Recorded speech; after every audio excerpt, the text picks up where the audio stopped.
So I didn't learn anything about my great-grandmother until recently. And this is years after years of being in nursing, years of being a nurse midwife. I'm Lucinda Canty. I'm a certified nurse midwife. I'm an associate professor of nursing at UMASS Amherst.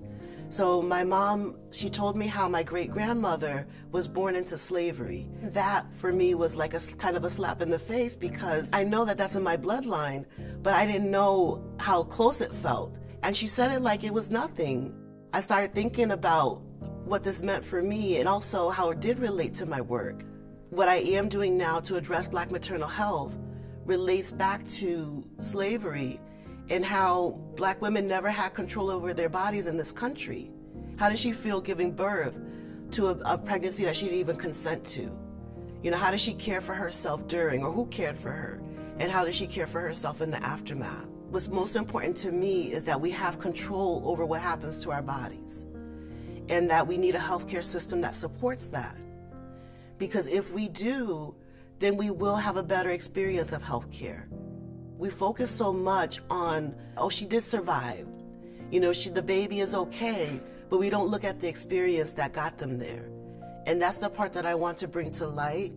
That's the part I want nurses, midwives, other healthcare providers to see, that when you're providing care, you have to think about, where did this person come from? You know, what is their history?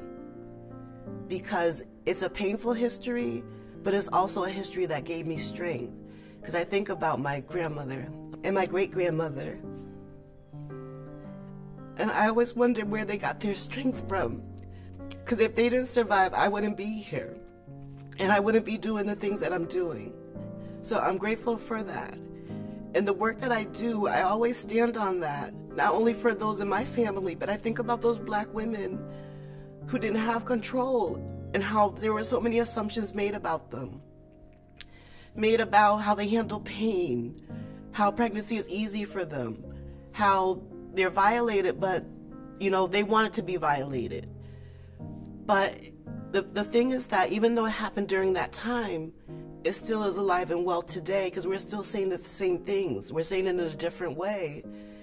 And that's the challenge that we have in our society, and that's the area that I want to address.